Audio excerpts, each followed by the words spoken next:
கிறிஸ்துக்கள் அன்பான காலைக்கதை நிகழ்ச்சி நேயர்களே, மீண்டும் ஒரு விசை இயேசுவின் இனிதான நாமத்துல உங்களோடு இணைவதில் மிகுந்த மகிழ்ச்சி அடைகிறேன். இந்த நாள்ல வருகிற வாக்குத்தத்தம் நமக்கு எங்கிருந்து அப்படின்னு சொன்னா, என்னாகும் 14ஆம் அதிகாரம் 24வது வசனம். என்னுடைய தாசனாகிய காலேப் வேற ஆவியை உடையவனாய் இருக்கிறபடியினால் உத்தமமாக என்னை பின்பற்றினான் அப்படின்னு சொல்லுது. வேறொரு ஆவியை உடையவர்களாக இருந்தான் அப்படின்ட்டு சொல்லப்படுகிறது. உலகத்துல பிரசித்தி பெற்ற அல்லது பிரசங்கியார் யாருன்னு சொன்னா பில்லி கிரஹாம். அவங்க என்ன சொல்றாங்கன்னு சொன்னா, அவர் என்ன சொன்னாலும் என்ன செய்வாங்கன்னா அந்த நாட்டுல கேட்டு இருந்தாங்களாம். விசேஷமா ஒரு ஜனாதிபதியை தேர்ந்தெடுக்கணும் அப்படின்னு சொன்னா, பில்லி கிரஹாம் சொன்னார் அப்படின்னு சொன்னா என்ன செய்வாங்களாம், உடனே அவரை தேர்ந்தெடுத்துருவாங்க. ஏன்னு சொன்னா அவ்வளவு பெரிய நம்பிக்கை. ஏன்னு சொன்னா அவர் வணங்குகிற தெய்வத்து மேல அவங்களுக்கு இருந்த நம்பிக்கை, அவருடைய வாழ்க்கையில அவர் தேவனுக்கு கொடுத்த ஒரு முதல் இடம், இதான் என்ன செஞ்சுன்னா அவ்வளோ பெரிய காரியமா இருந்துச்சு. ஒரு சில காலகட்டத்துல சொன்னாங்க, நீங்க ஏன் ஆட்களை தேர்ந்தெடுக்கிறீங்க, நீங்களே அந்த ஜனாதிபதியா இருக்கலாமே அப்படின்ட்டு சொன்னாங்க. அப்ப அதுக்கு அவர் என்ன பதில் சொல்லியிருப்பாருன்னு நீங்க நினைக்கிறீங்க? ஆமா இருக்கலாம் தான் அப்படின்னு சொல்லியிருப்பாரு. என்ன சொல்லியிருப்பாருன்னு சொன்னா, அவர் சொன்ன ஒரு வார்த்தை எப்படி இருந்துச்சுன்னா, நான் அதை காட்டிலும் பெரிய வேலையை செய்து கொண்டிருக்கிறேன் அப்படின்னு சொன்னார். ஆண்டோடைய பணி அதை காட்டிலும் பெரிய பணியாக அவர் நினைச்சாரு. ஏன்னு சொன்னா ஆண்டவர் அவரோடு கூட இருக்கிறார். நம்மை சுற்றி இருக்க எல்லா காரியத்தையும் என்ன செய்யலாம், அவர் நம்மோடு கூட இருக்கிற எல்லாவற்றையும் ஜெயிக்கலாம் அப்படின்னு சொல்லி நினைச்சார். இதுல வேறொரு ஆவி உடையவனா இருந்த காலேப் ஏன்னு சொன்னா, அவங்க இஸ்ரேல் மக்கள் என்ன செய்வாங்க, போய் அந்த பட்டணத்தை பார்த்துட்டு அதனுடைய சுவர்கள் எல்லாத்தையும் பார்க்குறாங்க. அவங்களுக்கு என்ன இருக்கு, கண்டிப்பா இதை நம்ம வச்சுக்கொள்ள முடியாது, இந்த இடத்துல நம்ம போய் கண்டிப்பா ஜெயிக்க முடியாது அப்படின்னு சொல்லி சொன்னாங்க. இன்னொரு சிலர் என்ன சொன்னாங்கன்னா, அங்க இருக்கிற மக்கள் எப்படி இருக்காங்க, ரொம்ப உயரமா இருக்காங்க, ராட்சதர்கள் போல இருக்கிறாங்க, அவங்க முன்னாடி நாங்க எப்படி இருக்கிறோம், வெட்டுக்கிளி போல இருக்கிறோம் அப்படின்ட்டு சொல்றாங்க. அவங்கள பார்க்கிற பார்வைகள் எப்படி இருந்துச்சு அப்படின்னு சொன்னா, உலகப்புறமாக அவங்க பார்த்ததுல தவறு இல்லை, அவங்க பார்க்கறது நிஜம், அது அவங்க புரிந்து கொள்ளுதல் எல்லாமே அது அவங்களுடைய பார்வையில அது தெரிஞ்சிச்சு. ஆனா காலேப் சொல்லுகிற காரியம் என்ன அப்படின்னு சொன்னா, அவர் என்ன பார்க்கறது சொன்னா, வேறொரு ஆவி. என்ன வேறொரு ஆவி அப்படின்னு சொன்னா, ஆண்டவர் நம்மோட கூட இருக்கிறார், அவர் இவ்வளவு நாள் வழி நடத்தி வந்திருக்கிறாரு, எத்தனை அதிசயங்களை நம்ம பார்த்து கடந்து வந்திருக்கிறோம். இவ்வளவு நாள் வழி நடத்தின தேவன் இது அவருக்கு முன்பாக என்னது இல்லை, பெருசு இல்லை. அந்த மக்கள் ஒருவேளை பெருசா நம்ம கண்ணுக்கு தெரியலாம், ஆண்டோடைய கண்ணுக்கு அது கண்டிப்பா பெருசா தெரியாது. நாம என்ன செய்வோம், அவரே முன்னிட்டு அவர் நமக்கு யுத்தம் செய்வார் என்று சொல்லி நம்ம நம்பி போனோம் அப்படின்னு சொன்னா கண்டிப்பா நம்ம அவங்கள ஜெயிக்கலாம் அப்படின்னு சொல்லி சொல்றாரு. இப்பேற்பட்ட ஒரு விசுவாசம், நாம தேவன் மேல் எப்படிப்பட்ட விசுவாசம் உள்ளவர்களாக இருக்கிறோம். நம்மை நோக்கி இருக்கிற எதிர்நோக்கி இருக்கிற பிரச்சனைகள் எல்லாம் நமக்கு தெரியும், மலை போல பெருசா தெரியும். எப்படி இந்த வியாதியிலிருந்து நான் சுகமடைய போறேன், இதுக்கு மருத்துவமே இல்லையாமே அப்படின்னு சில வியாதிகள் இருக்கு. என்ன வியாதின்னு டயக்னோஸ் பண்ண முடியாத வியாதிகள் கூட இருக்கு. எல்லாமே டெஸ்ட் எல்லாம் நார்மல் வரும், ஆனா மனுஷனுக்கு என்ன செய்ய முடியாது, ஒன்றும் சுகமா இருக்க முடியாது, ஏதாவது ஒரு பிரச்சனையோடு இருப்பாங்க. அப்போ சொல்லுவாங்க, இந்த டெஸ்ட் எடுத்தீங்களா, எல்லா டெஸ்ட்டும் எடுத்திருக்கிறோம், ஆனாலும் என்ன எங்களுக்கு ரிசல்ட்ல எல்லாம் நார்மல் வருது, ஆனா எனக்கு என்ன உடல்ல வியாதினை இருக்குது அப்படின்னு நம்ம நினைச்சு அது பெருசா நினைப்போம். ஆனா நம்ம ஆண்டவர்கிட்ட போவோம்னு சொன்னா, அவர்கிட்ட நம்ம போகும்பொழுது எப்படி இருக்குமா, அதை அவர் நீக்கி போட வல்லவராக இருக்கிறார். அவர் நீக்கி போடுவதற்கு அவருக்கு ரொம்ப அது சின்ன காரியம், அது ஒரு லேசான காரியமாக இருக்கும். ஆண்டவர் முன்பதாக இருக்கிறது எல்லாம் அது ரொம்ப லேசான காரியமா இருக்கும். எப்படி மக்களுக்கு நம்ம வெட்டுக்கிளி போல தெரியும்னு சொன்னாங்களோ, அதே போல ஆண்டவருக்கு நம்மளுடைய பிரச்சனைகள் அப்படிதான் தெரியும், எறும்பை போல அல்லது வெட்டுக்கிளியை போல இருக்கும். அதை அவர் நீக்கி போட வல்லவராக இருக்கு. அவருடைய வாயின் வார்த்தையினால என்ன செய்வார், அவர் நம்மை விட்டு துரத்த வல்லவராக இருக்கிறார். அது மாத்திரம் தேவனுடைய ஞானம் அல்லது தேவனத்திலிருந்து வரும் ஞானம் எப்படி இருக்குன்னு சொன்னா, வேறு விதமாக நம்மை யோசிக்க வைக்கும். ஏன்னா அதான் தேவன் ஞானம் அப்படின்னு சொல்லுவோம். ஏன் அந்த ஞானம் பெறணும் அப்படின்னு சொன்னா, நம்முடைய உறவு ஆண்டவரோடு கூட இருக்கும் பொழுதுதான் அந்த ஞானத்தை நம்ம பெற்றுக்கொள்ள முடியும். நம்முடைய உறவு எப்படி ஒருத்தரோட கூட நெருக்கமா இருக்கும்பொழுது அவங்க யோசிக்கிறதே நாமளும் சொல்லுவோம். சில நேரத்தை நான் யோசித்தே நீயே சொல்றியே அப்படின்னு சொல்லுவாங்க. அதனால் நம்முடைய உறவில் இருக்கிற ஒரு கனெக்ஷன்.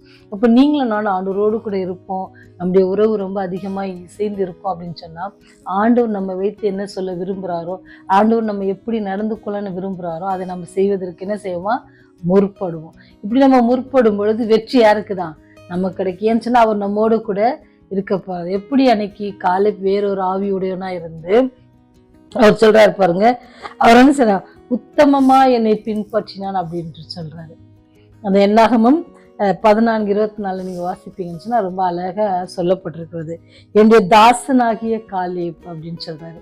எப்ப என்னுடைய தாசன் அப்படின்னு சொல்றாருன்னு சொன்னா, அவர் நினைக்கிற மாதிரிலாம் நம்ம நினைச்சோம் அப்படின்னு சொன்னா, அவர் நினைக்கிற மாதிரிலாம் நம்ம செஞ்சோம் அப்படின்னு சொன்னா, அவங்கள உடனே அவர் சொல்றாரு என்னுடைய தாசன் அப்படின்னு சொல்றாரு. இடம் அநேக பேரை அப்படி சொல்லியிருக்காரு. என்னுடைய தாசன் மோசே, என்னுடைய தாசன். அவனுடைய காலங்கள் எல்லாம் என்னன்னா என்னோட கூட பொறுமையா, சமாதானமாக, சாந்தமாக. எத்தனை பேர் தெரியுங்களா அவருக்கு? ஏன்னு சொன்னா ஆண்டவர் நினைக்கிற மாதிரிலாம் அவருடைய காரியங்கள் இருந்துச்சு.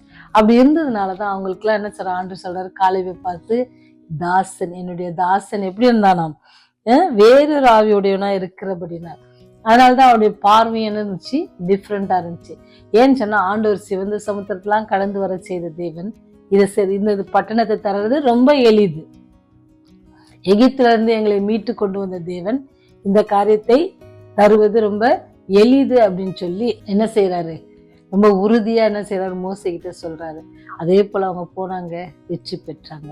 ஏன்னு சொன்னா நாமளும் ஜெயிக்கலாம், இந்த உலகத்துல நாமும் ஜெயிக்க முடியும். எப்படின்னு சொன்னா நம்ம வேறொரு ஆவியுடையவர்களாக தேவன் என்னோடு கூட இருக்கிறார், அவர் எல்லாவற்றையும் எனக்காக செய்வார் அப்படின்னு சொல்லி அந்த ஒரு எண்ணம் நம்மோடு கூட இருந்து நாம் அவர் சொல்லுகிறபடி, அவர் சொல்றாரு அவன் என்னுடைய எப்படி இருந்தானா உத்தமனமாய் எண்ணப்பட்டான்.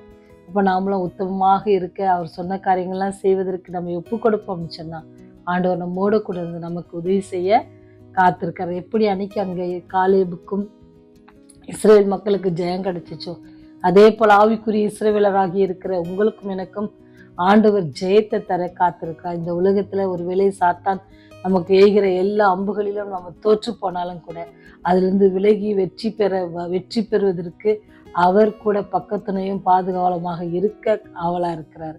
அது மாத்திரம் இல்லை, பரலோகத்துக்கு நம்மை அழைத்து செல்ல ஆவலா இருக்கிறார். உங்களுக்காக எனக்காக ஸ்தலத்தை ஆயத்தப்படுத்தி கொண்டிருக்கிறார், பரிந்து பேசி கொண்டிருக்க. எத்தனை காரியம், எத்தனை அன்பு, எத்தனை கிருபை, எத்தனை தயவு. அதுக்கெல்லாம் நம்ம தகுதி இல்லை. ஒரு பாடல் இருக்குல்ல, எனக்கா இத்தனை கிருபை, என் மேல் அளவற்ற கிருபை. இப்படி ஆண்டவர் உங்கள் மேலே என் மேலே அளவற்ற கிருபையினால பாதுகாத்து கொண்டிருக்கிறாங்க. அந்த தெய்வத்துக்கிட்ட நாம் என்ன செய்வோம், ஒப்பு கொடுப்போம்.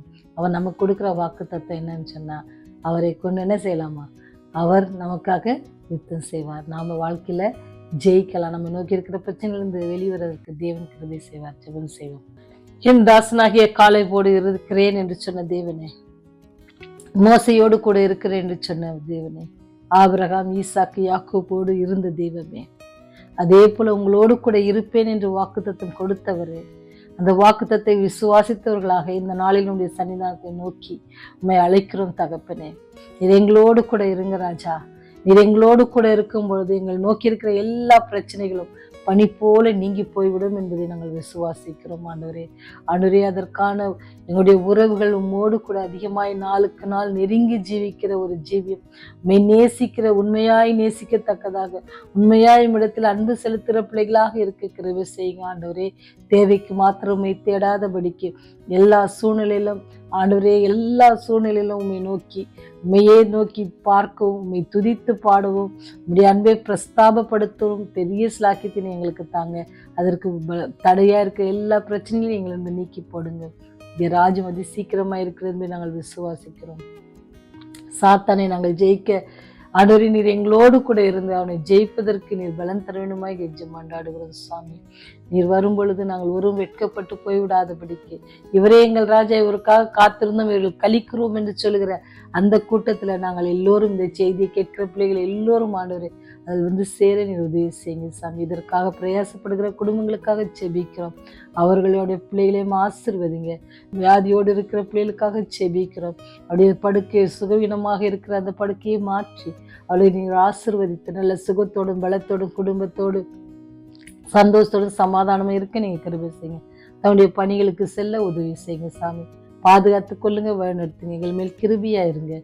இயேசுவின் வழியை ஜெபிக்கிறோம் ஜீவன நல்ல தகப்பனே. ஆமென், ஆமென்.